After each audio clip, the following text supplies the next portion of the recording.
Los invito a ir al Evangelio de Lucas. Seguimos con Lucas. Quedamos en una confrontación, ¿cierto? Quedamos en la confrontación de los fariseos contra Jesús. Y vimos a Jesús defendiendo a los suyos, hablando y enseñando que Él es el Señor del día de reposo. Tengo para ustedes hoy 3 versículos. Un pasaje quizás bastante conocido, pero creo que muy ignorado en muchos aspectos.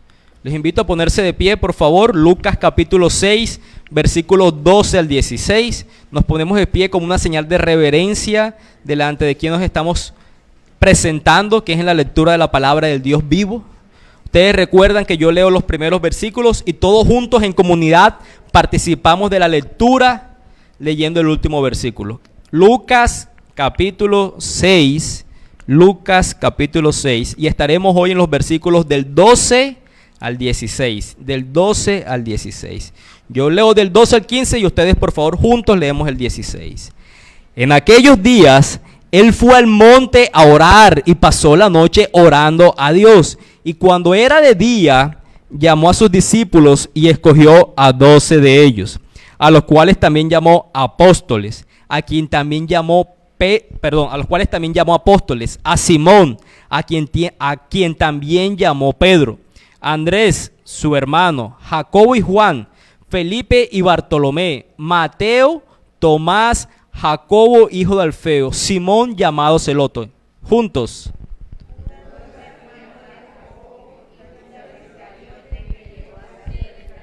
Vamos a orar. Padre, Señor, bellas son tus palabras delante de nosotros. Nos has dado el regalo de poder escucharlas en esta mañana. Domingo tras domingo vamos conociendo el carácter de Jesús. Vimos su carácter, Señor, de defender a los suyos cuando los fariseos se levantaban en contra de él. Vimos su carácter compasivo al sanar al hombre de la mano seca, Señor. Hoy vemos algunas características solo en la lectura, pero queremos profundizar más. Porque el regalo que tú nos has dado de la vida eterna es conocerte a ti, el único Dios verdadero, y a tu Hijo Jesucristo a quien has enviado. Pero hay un tropiezo en conocerte y es nuestro propio pecado, nuestra propia debilidad física, las preocupaciones o la enfermedad. Conocemos de tu poder que eres superior a esto y por eso oramos a ti, para que en tu poder y en tu gracia y compasión nos des la bendición de escuchar tu voz en esta mañana. Que nuestras debilidades, sobre todo las del predicador, no sean tropiezo para entender tu palabra predicada. Glorifícate en este sermón, amado Señor. Amén y amén. Jonathan, ¿le puedes subir un poquito? Que siento como... ¿Aló? Sí, creo que sí, gracias. Hoy tengo una debilidad en la voz y quiero ayudarme un poquito más en el parlante. Gracias, mis hermanos. El sermón de hoy lo he titulado Jesús elige a sus apóstoles. Jesús elige a sus apóstoles. Y en primera instancia lo leemos y vemos que no hay ninguna dificultad en entender esto, ¿no? Vemos que Jesús oró, vemos que los llamó, que los escogió, les dio un título, apóstoles, y luego se mencionan 12 nombres aquí. Yo sé que ustedes muchos conocen la historia de William, y pronunciaré su apellido en español, Tyndale, que es el personaje que escogió Dios en la historia de la humanidad para hacer la traducción por primera vez a la lengua inglesa. William fue quien tradujo la Biblia al inglés. Excelente, gracias, mi hermano. Tradujo la Biblia al inglés. Y entre las muchas motivaciones que William tuvo, fue que él hizo una encuesta al clero católico de la época. Estoy hablando alrededor del año 1500 y tanto. Y en la encuesta que él hizo, notó que muy pocas personas sabían quiénes eran los apóstoles. Casi nadie sabía quiénes eran los apóstoles. Él se asombró al saber que había mucha información en las escrituras que era ignorada por el pueblo de Dios. Y eso lo impulsó a llevar a traducir el texto bíblico. ¿Con qué propósito? Que la palabra de Dios estuviera al alcance de todos, sobre todo del pueblo. Y yo me temo que al día de hoy, si hiciéramos la misma encuesta en la iglesia universal y en esta iglesia local y preguntáramos por los apóstoles, Por lo menos el saberse los nombres de memoria, no creo que todos, pero digamos que algunos tienen unos cuantos años y la memoria no les funciona. Pero si les preguntara a mayor profundidad sobre la vida de los apóstoles, muchos de nosotros no tendríamos nada de idea acerca de ellos, porque nunca nos ha interesado, porque alguna información es poca, porque creemos que tuvieron su relevancia momentánea. Pero ¿sabe qué es maravilloso, mis hermanos? Que Dios en su soberanía les da una relevancia tan fundamental que en Apocalipsis 21, en la visión de Juan de la Nueva Jerusalén, ustedes recuerdan la visión de Juan en Apocalipsis 21 en la Nueva Jerusalén, Juan ve esta ciudad como un cuadrado perfecto y en cada una de las paredes tiene 3 puertas. A partir del versículo 9 al versículo 14 se nos dice que me llevó el Espíritu a un monte grande y alto y me mostró la gran ciudad santa de Jerusalén que descendía del cielo de Dios, que habían 12 puertas, al oriente 3 puertas, al norte 3 puertas, al sur 3 puertas y al occidente 3 puertas. Y se nos dice también, en el versículo 12, que en las puertas 12 ángeles y estaban los nombres escritos que son las 12 tribus de los hijos de Israel. En esta visión de la Nueva Jerusalén, en las puertas, en la parte de arriba, estaban los nombres de las 12 tribus de Israel, los 12 patriarcas. Ustedes recuerdan la historia. Pero ¿qué se dice en el versículo 14? Y el muro de la ciudad tenía 12 cimientos, la parte de abajo, y sobre ellos los 12 nombres de los 12 apóstoles del Cordero. ¡Wow! ¿Sabe usted que cuando usted vaya a entrar a la Nueva Jerusalén, va a encontrar el nombre en esas puertas, en la parte de arriba de las 12 tribus de Israel y en la parte de abajo de los 12 apóstoles? ¿Usted se imagina entrando por una de las puertas y leyendo el nombre y sin saber de quién es? ¿Quién será ese? ¿Por qué estará su nombre ahí? Y tenemos hoy entonces la bendición de poder profundizar en esta secuencia del Evangelio de Lucas que estamos estudiando domingo tras domingo, en el conocimiento de los vasos de barro en las manos de Jesús, estos 12 hombres que ha utilizado para su campaña misionera de proclamar las verdades del reino de Dios. Para eso quiero que podamos mirar 3 puntos muy rápidos. Podamos ver un contexto del relato, podamos ver la elección de los 12 y podamos conocer quiénes son esos 12. Nuestro primer punto nos dice el contexto del relato y para eso vemos el versículo 12. Nos dice en aquellos días. ¿Cuáles aquellos días? Lucas no se está refiriendo que si era verano, invierno, primavera. No se está refiriendo qué día de la semana es. No se está refiriendo si fue por la mañana o por la tarde. Lo que Lucas está diciendo al referirse en aquellos días hace la connotación del suceso anterior. ¿Cuál fue el suceso anterior? Donde se había intensificado la confrontación de Jesús con los legalistas de la época, como lo vimos en los versículos del 1 al 11 en el sermón pasado. Aquellos días hace referencia a que el ambiente se había puesto tenso en el ministerio terrenal del Señor Jesucristo. Constantemente los fariseos estaban al pie de él buscándole tropiezo y poder acusarlo de algo para condenarlo. ¿Qué nos hace pensar esto? Que Jesús empezó a darse cuenta con el conocimiento divino que había en su mente que su día final se acercaba y lo que había empezado tenía que tener una continuidad. ¿Y qué dijo? Es el momento de tomar un pequeño grupo, capacitarlo, formarlo, discipularlo, para que ellos sigan la obra que yo he iniciado. ¿Cuál es la obra que él había iniciado? Pues ir y predicar el evangelio del reino de los cielos, como lo hemos visto en anteriores capítulos. Ese es el contexto de aquellos días, pero también podemos ver en este versículo que es un contexto de oración. Dice que Jesús fue al monte. ¿Cuál monte? No nos dice, no es relevante, a orar. Y pasó la noche orando a Dios. Hemos dicho más de una vez que este evangelio hace mayor énfasis a la oración de Jesús que los demás evangelios. Hemos dicho que podemos llamar el evangelio de la oración y damos gloria a Dios por eso, porque aquí nos encanta orar o intentamos orar constantemente. El contexto entonces nos deja ver que era una decisión difícil, porque nos dice que fue a orar y pasó la noche orando. Ese pasó la noche es un estado constante. No es como las noches tuyas y mías cuando estamos orando, cabeceamos más, nos dormimos más, nos vamos contra el piso que lo que oramos.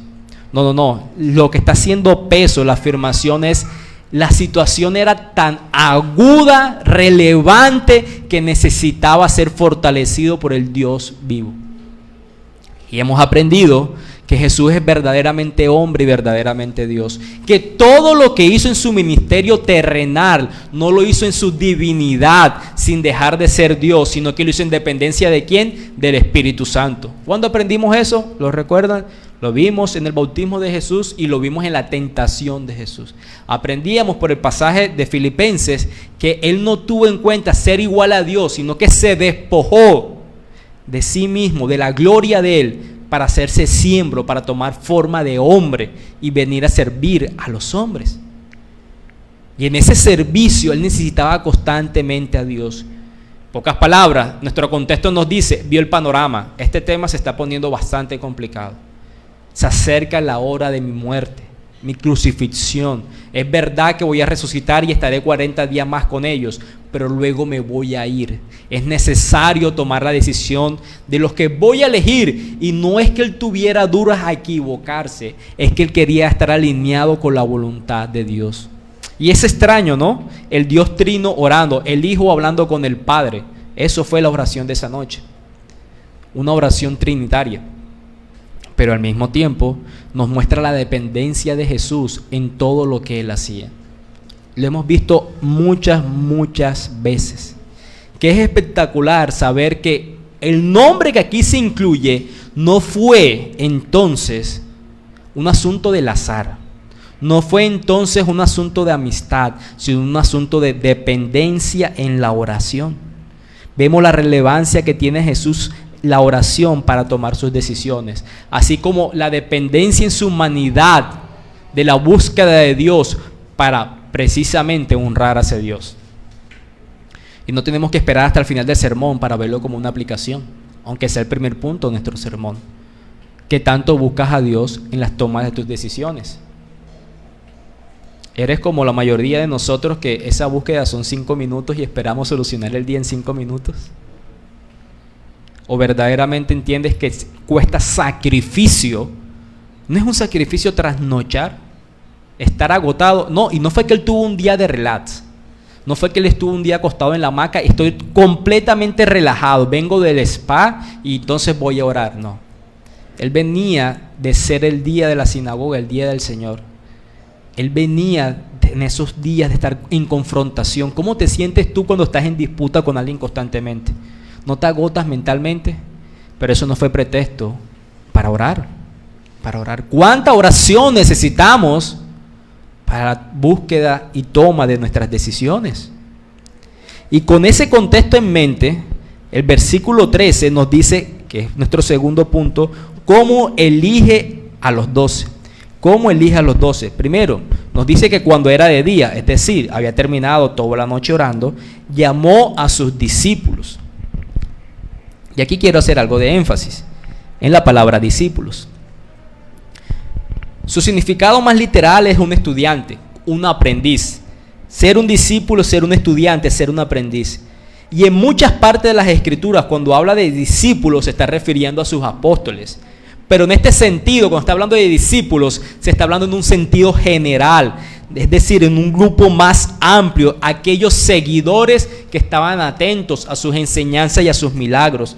Y hemos aprendido que el ministerio público de Jesús lo había llevado a tener muchos adeptos, ¿no? Él tenía muchas personas que iban en pos de él. Algunos lo buscaban para escucharlo, otros lo buscaban para ser sanados, para llevarle a alguien que fuera sanado.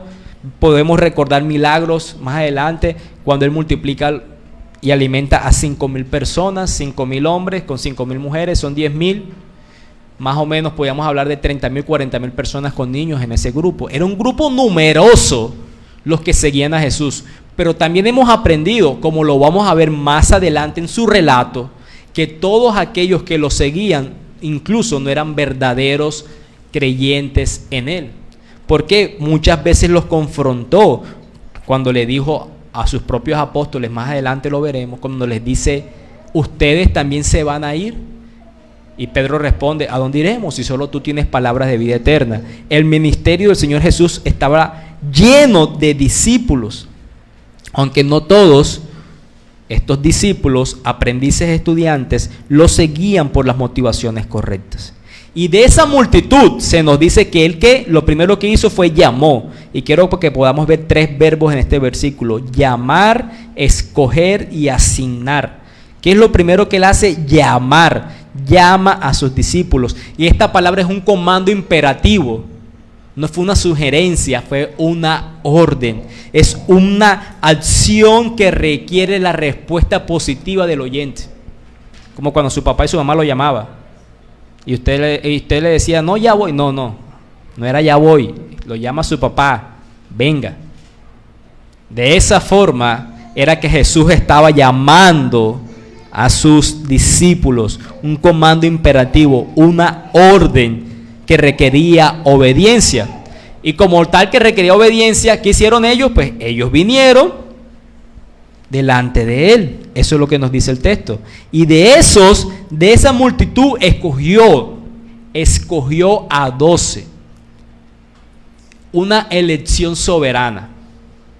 No dice que fue que, mira, ustedes son los candidatos después de un proceso de selección. Ustedes metieron su currículum vitae, su hoja de vida. Hemos hecho el proceso de selección, le hicimos la prueba psicotécnica, la entrevista con quien sería su jefe y luego la entrevista con el psicólogo. Ustedes aprobaron y son los escogidos para el cargo. No, la elección fue de Jesús. Incluso él dice, ustedes no me escogieron a mí, yo los escogí a ustedes. No es un asunto de cercanía o de amistad, no es un asunto de estrato social, no es un asunto de academia. Es más, el requisito que estas personas nos evidencian, como lo vamos a ver, es que precisamente no cumplen los requisitos como para ser hijos y miembros de la familia de Dios. Eran las personas desechadas por la sociedad. Eran pescadores, cobradores de impuestos, revolucionarios políticos. Su principal característica es que eran no aptos como para pertenecer y ser delegados en la obra misionera más grande de la historia de la humanidad. Y entre esos él escogió y lo hizo públicamente. No los llamó aparte y les dijo, ustedes van a ser mis apóstoles. No, dentro de toda esa multitud lo hizo un nombramiento público, como cuando se hace el nombramiento de los oficiales de una iglesia. Ustedes recuerdan, diciembre de 2019, 29 de diciembre, 2 peladitos, jovencitos aquí, siendo ordenados por los pastores de Riguacha, en presencia de ¿qué? De unos testigos. No fue un asunto privado. ¿Por qué? ¿Por qué lo hacemos así? Porque precisamente así lo hizo el Señor Jesucristo. Él los escogió de forma soberana, sin influencias ni recomendaciones, con el conocimiento propio de aquel que conoce los corazones. ¡Wow! Usted y yo que vemos lo de afuera. Cuando hay alguien para el cargo que usted necesita asignar o usted va a recomendar, ¿qué es lo que usted ve?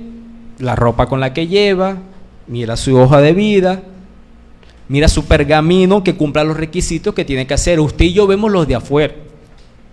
Porque si usted y yo fuéramos examinados por lo de adentro, ninguno fuera puesto en ningún cargo. Él vio el corazón de ellos. Él tenía el poder para ver los corazones. En el relato del paralítico ya había dicho eso. Él conocía el corazón de los fariseos y que murmuraban en contra de él. Asimismo conocía los corazones de estos a quienes escogería como sus apóstoles. ¿Y saben qué? Los escogió. Imagínate que tu candidata de novia, de esposa, o tu candidato de esposo, en el caso de la mujer y del hombre, conociera todos tus pensamientos, emociones de su corazón dentro de la candidatura. ¿Qué crees que haría esa persona contigo? Chao. Te había descartado por el físico, ahora te descarto por lo otro. Pero no. Jesús los escogió, aún con el conocimiento de sus corazones. Y aquí nos surgiría una pregunta: ¿por qué escogió 12? ¿No se han pensado eso? ¿Por qué no escogió 20? Escojamos 100 porque necesitamos alcanzar a muchas almas, a los perdidos. O escojamos 3. ¿Por qué 12? Es evidente que en la mente de Jesús estaban los patriarcas de las 12 tribus de Israel. Dios había traído su revelación por medio de Israel, al darles a Israel su ley moral. Dios revelaba su carácter santo por medio de la ley moral que le había dado a la nación de Israel y se lo revelaba a toda la humanidad. Ahora Dios quiere revelar más de su carácter por medio de la persona de Jesús, quien comisionaría a estos 12 para que revelaran quién es el Dios vivo. ¿Y por qué 12? Porque estaba mandando una señal de juicio sobre la nación de Israel por la idolatría, el legalismo y la hipocresía de su religión y de sus líderes religiosos. ¿Notaron? Y lo notaron cuando hicimos la lectura. Entre ninguno se dice que había alguno que fuera fariseo, o sacerdote, o escriba. Era un mensaje claro. Ustedes y su hipocresía religiosa están tan apartados de Dios y apartan a los demás de Dios y de su reino. Dentro de ustedes, dentro de la élite religiosa, no escoge a ninguno, sino que escoge los que esa élite religiosa desechaban porque según su conducta moral eran menos: un cobrador de impuestos, un pescador, alguien del pueblo. Era una señal de juicio contra el sistema religioso de la época. Y nuestra tercera palabra de este versículo es que dice: los llamó apóstoles, los designó, los nombró apóstoles. ¿Y qué significa la palabra apóstol? Bueno, apóstol es una persona que ha sido enviado, comisionado, casi que como un mensajero. En el relato paralelo de este pasaje, en Marcos, capítulo 3, de los versículos 13 al 19, Marcos nos dice que estableció a 12 para que estuviesen con él y para enviarlos a predicar. Eso es ser un apóstol, ser un enviado, y que tuviesen autoridad para sanar enfermedades y para echar fuera demonios. Era un llamado poco común. ¿Cuántas personas son llamadas por Dios para que tuvieran su autoridad y sanaran enfermos, sacaran demonios y predicaran su propia doctrina? Muy raro. Fue tan poco común que solamente fueron 12. Sabemos por el libro de Hechos que luego Judas es sacado y es incluido Matías. Y luego, por los otros pasajes, como un abortivo, es incluido el apóstol Pablo. No es un llamado popular, no es un llamado en grandes números, todo lo contrario, es un llamado poco común porque su función era poco común. Hombres débiles, comunes y corrientes con un llamado poco común. Lo que Jesús estaba haciendo era asignarles o delegarles su propia autoridad para que continuaran la revelación de Dios por medio del Cristo Redentor. ¿Qué iban a hacer estos apóstoles? Predicar al Cristo crucificado, y de esta forma pudiéramos conocer la sabiduría de Dios y el poder de Dios para rescatar a las personas por medio de ese Cristo crucificado, como lo dice Pablo en 1 Corintios. Y la palabra apóstol no era desconocida por el pueblo judío en el primer siglo. Había una palabra en arameo, que algo así que se pronuncia como shalía, significaba un representante oficial. Y este oficio era usado por el Sanedrín para enviar a sus representantes oficiales con la misma autoridad de ellos, generalmente para resolver disputas legales o algún asunto de la ley. ¿Qué es un apóstol? Es alguien que es enviado con su propia autoridad.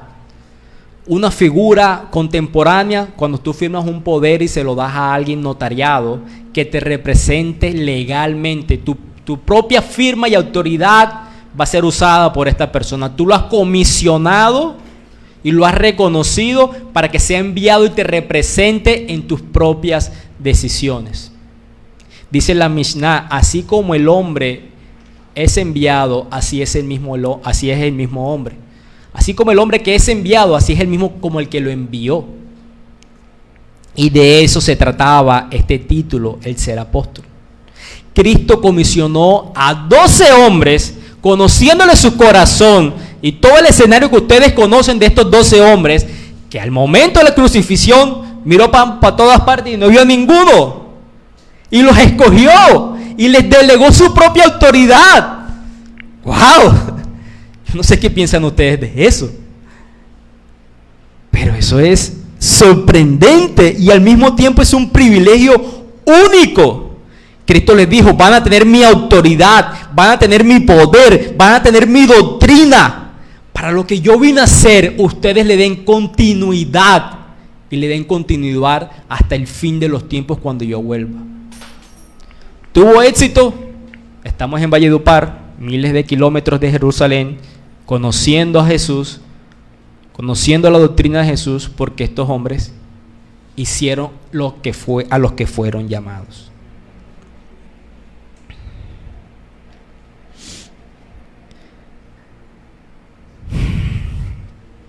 Podemos ver entonces en su llamado, en su elección y en su nombramiento la soberanía de Dios trabajando con su sabiduría. No fue bajo un prejuicio la elección, fue un acto soberano, pero también su sabiduría, porque el éxito se consiguió, es decir, la extensión del reino de los cielos. Él los eligió a ellos.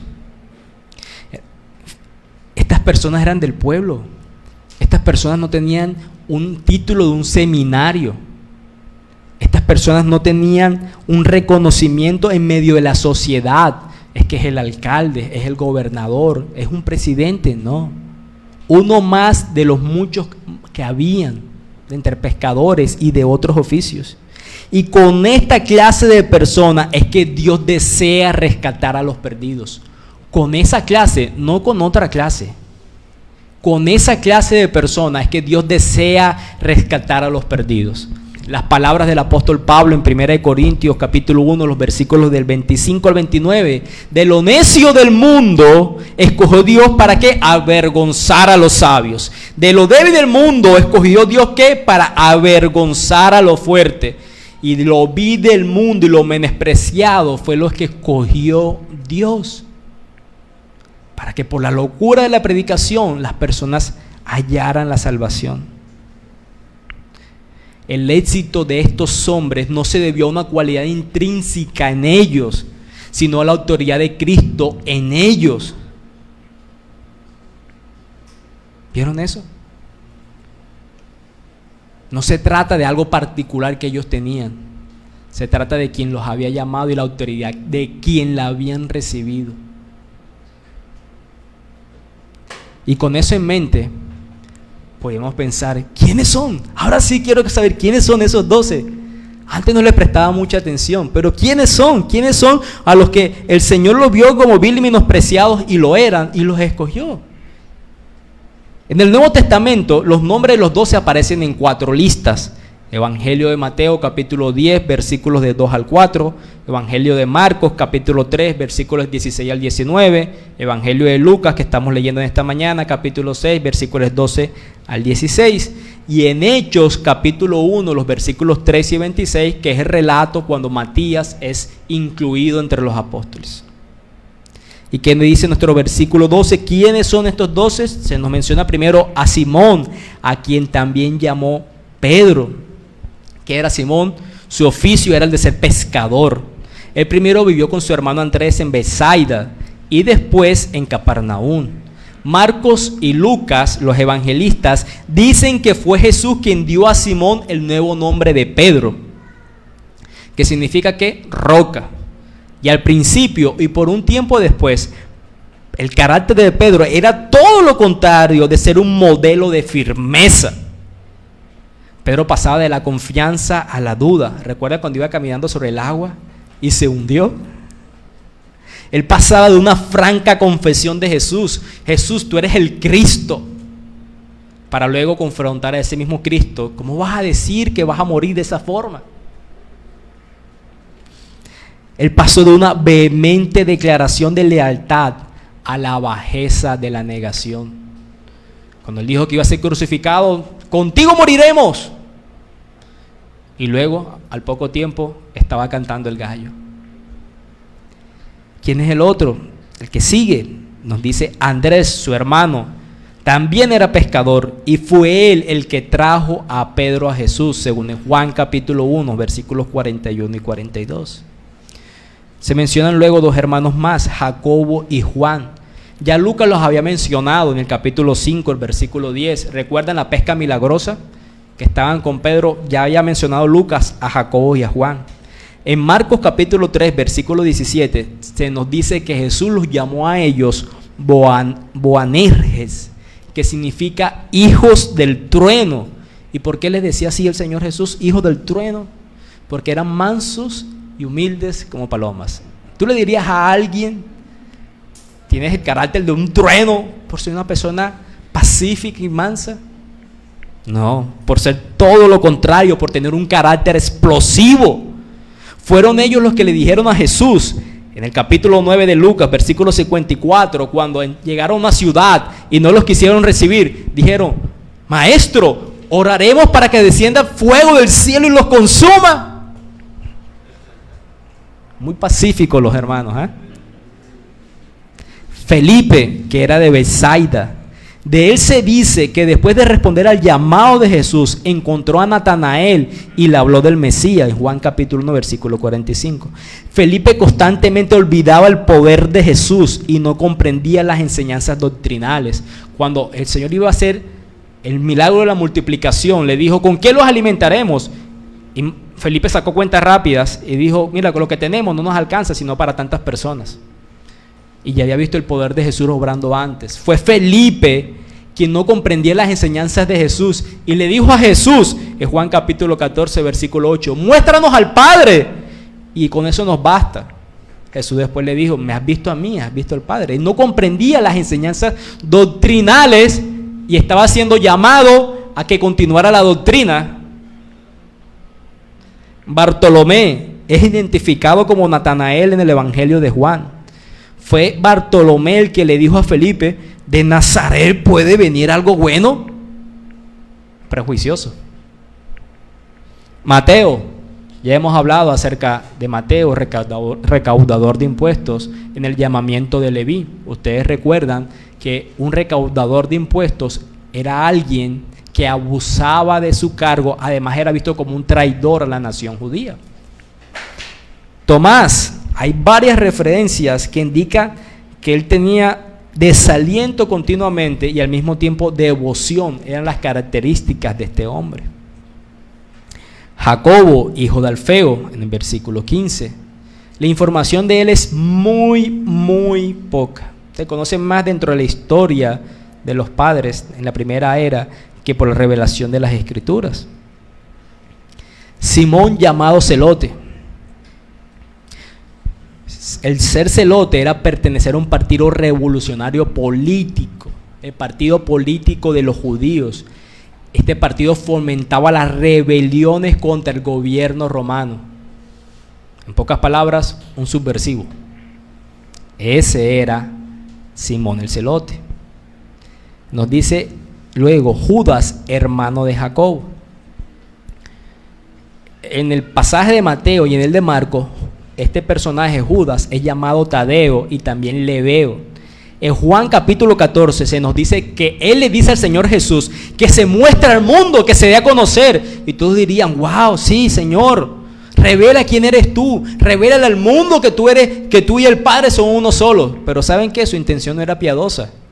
Si figuraba Jesús, ¿quién iba a salir en la primera plana ahí detrás? Él. Él quería figurar públicamente. Y Judas Iscariote, y dice la Escritura, el que llegó a ser el traidor. ¿Qué podemos decir de este personaje? Yo les diría, ¿ustedes ven muchos niños que se llaman Judas por las calles? Eso ya nos hace pensar lo que podemos decir de este personaje. Y como vemos, mis hermanos, unos son muy pocos conocidos, de los que casi no conocemos nada. Otros son meramente mencionados únicamente. Y tienen claras características de debilidad. No hay una característica que digas, ese tiene pinta de ser líder. Yo les preguntaría a ustedes, ¿ustedes los escogerían a ellos? Pongámoslo en este escenario. Tú vas a fallecer y sabes que vas a fallecer. Una enfermedad, se te ha dicho, y el pronóstico es que esta semana no pases. Y tu mamá depende de ti. ¿Tú escogerías a una de esta clase que se encargara de tu mamá? Porque eso es Jesús. ¿Ustedes recuerdan? Madre, he aquí a tu hijo. Hijo, he aquí a tu madre. Estas personas no aplican para el cargo. Sin embargo, son de estas personas que el apóstol Pablo dice en Efesios capítulo 2, versículo 20, que son el fundamento de la iglesia. Sobre el fundamento de los apóstoles se edifica la iglesia. Que por cierto, eso nos hace pensar en una construcción. ¿Cuántos fundamentos tiene una construcción? Solo unos. ¿Qué nos hace pensar eso? Que fueron los únicos apóstoles. Ya no hay más apóstoles. Somos una iglesia católica, que significa universal, una iglesia apostólica porque recibimos la doctrina de los apóstoles, y una iglesia evangélica porque proclamamos el evangelio. De estos apóstoles nos dice precisamente Lucas en Hechos 2, versículo 42, que la iglesia crecía y perseveraba en la doctrina de los apóstoles. ¡Wow!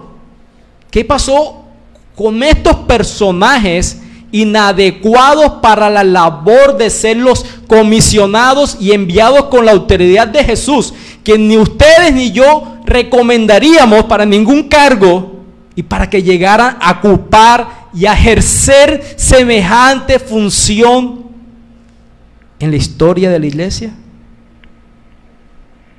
¿Cómo pudo avanzar el plan de Jesús por medio de estos hombres débiles? ¿Cómo pudo ser posible? Miren lo que dice Lucas capítulo 6, versículo 40. El discípulo no es superior a su maestro, y esto no da paso para nuestras aplicaciones. El discípulo no es superior a su maestro, mas todo el que fuere perfeccionado será como su maestro. ¿Vieron eso? Hay una gran diferencia entre el estudiante y el maestro, pero en el que el maestro invierte su tiempo, lo transforma, será como ¿quién? Como el propio maestro. Me encanta lo que sucede en Hechos capítulo 4. En Hechos capítulo 4, Pedro y Juan son llevados ante el concilio. Dice el versículo 1, vinieron sobre ellos los sacerdotes con el jefe de la guardia del templo y los saducios. Estaban resentidos de que enseñaban al pueblo y anunciaban en Jesús la resurrección entre los muertos. Los echaron mano y los pusieron en la cárcel hasta el día siguiente porque ya era tarde. Versículo 5, aconteció al día siguiente que se reunieron en Jerusalén los gobernantes, los ancianos y los escribas y el sumo sacerdote Anás, Caifás, Juan y Alejandro y todos los que eran de la familia de los sumos sacerdotes, la creminata de la religiosidad del primer siglo. Poniéndolo en medio les preguntaron con qué potestad o autoridad o en qué nombre habéis hecho vosotros esto.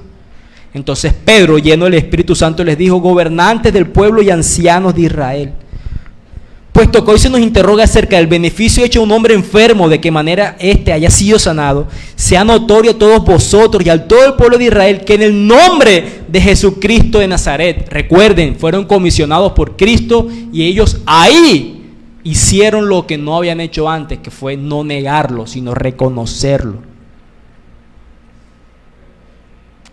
Y miren el versículo 13.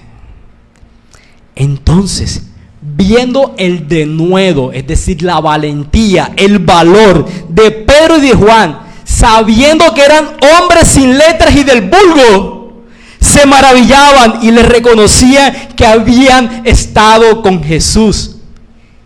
Para el mundo tú sigues siendo alguien menospreciado, pero el mundo debe reconocer que tú eres enviado de Cristo por tu forma en la que vives, porque Él te da el poder para ser transformado y ser como Él. Él no te llama porque eres alguien recto. Él te llama a pesar de lo que eres. Él no te ama por lo que eres. Él te ama a pesar de lo que eres. Eres el objeto de su amor. El mundo seguirá viéndote a ti como alguien sin valor. Aunque vivas en el estrato que vivas. Pero el mundo reconocerá a ti las pisadas de tu maestro. No se trata de nosotros. Hermanos, en esta película hay un solo actor principal y 12 secundarios. Aunque son héroes de nuestra fe los apóstoles, aunque sus nombres están en la Nueva Jerusalén, solo hay un héroe, y es el Señor Jesucristo. También podemos aprender que la elección de Judas y su traición no es un fallo o error de Jesús a pesar de su tiempo de oración. ¿Vieron eso? Él oró y sin embargo quedó un traidor en medio de ellos. No. ¿Saben qué nos enseña eso? Que la soberanía de Dios se armoniza con nuestras oraciones. No te desanimes cuando tú ores y los resultados no son como tú esperas. Porque la soberanía de Dios va a llevar a cabo su propósito redentor y santificador en tu propia vida. Nuevamente, el carácter dependiente de Jesús a Dios en oración. Hermanos, ¿qué tanto es tu vida de oración? ¿Qué tanto oras? ¿Qué tanto oras? ¿Saben qué es tan relevante la oración? Como lo vimos en el pasaje paralelo de Marcos. Que Él los llamó, ¿verdad? Él los eligió y le dijo que pasaran tiempo con Él para luego fueran a ser enviados a predicar. Lo que muchas veces debe pasar en nuestras vidas es que somos impulsivos y primero vamos a hacer lo que sabemos que tenemos que hacer, pero no dedicamos el tiempo de la comunión con Él. Pudieron ver estos jefes judíos a Cristo en Pedro y en Juan, pero Pedro y en Juan habían pasado tiempo con el Maestro. Porque el mundo muchas veces ve el mismo mundo en ti. Porque tú y yo no pasamos el suficiente tiempo con el Maestro. Querido amigo que estás en esta mañana aquí, que estás sin Cristo en tu corazón, ¿viste el nombre de Judas? Judas nunca fue un verdadero discípulo, a pesar que hizo lo mismo de los otros, a pesar de que fue dado con la misma autoridad y comisión para hacer. Judas predicó sobre Jesús.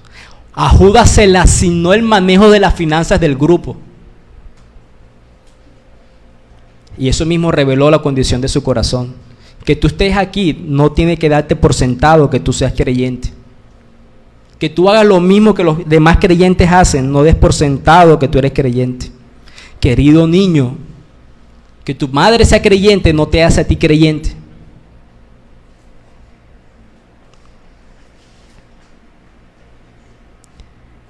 Pero ¿saben cómo sabemos que los demás sí eran creyentes? Por la transformación y frutos de estas personas. Si en tu conciencia tú sientes peso, que tú no eres fruto, que tú no das fruto de un cristiano, ¿sabes qué tienes que hacer? Ir en arrepentimiento y fe, pedirle al Señor que te cambie tu corazón, que te haga nacer de nuevo, que te despierte las verdades espirituales, que lo puedas atesorar como el tesoro más grande que Él es. Termino diciendo, es así y solo así que Dios ejecuta su plan redentor por medio de hombres débiles para que la gloria siempre sea de Dios. Para, como las palabras del apóstol Pablo en 1 Corintios capítulo 1, versículo 29, para que nadie se jacte en su presencia. Esta iglesia reconoce como único intercesor entre Dios y los hombres a Jesucristo hecho hombre. Si aquí alguien es santificado, si aquí alguien llega a la vida eterna por medio de la predicación, no es por el predicador, es por la autoridad por quien fuimos comisionados en esta labor y vocación a la que somos llamados. Él es el único héroe y ninguno de los que estamos aquí al frente. Vamos a orar. Amado Dios, Señor Padre, bendito seas por tu gracia y misericordia. Es muy alentador y esperanzador ver cómo trabajas con instrumentos débiles. Son vasijas de barro en las que tú depositas un gran tesoro. Padre, nos identificamos con estos personajes.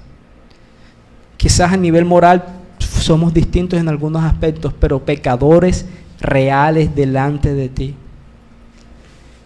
Magnífico es saber, Señor, que no quedaremos así como nos has llamado, sino que somos transformados a la imagen tuya. Porque cuando el estudiante es perfeccionado, se parecerá al maestro. Gracias por la vida que nos enseñas por medio de estos hombres, Señor. Desechados por el mundo, pero aceptados por ti, llamados por ti, escogidos por ti, transformados por ti. Gloria a ti, Señor, por ellos, porque nos enseña a nosotros a depender de ti. Padre, glorificamos tu nombre por tan maravillosa enseñanza que tú nos has dado en esta mañana. Bendito seas Dios. Amén y amén.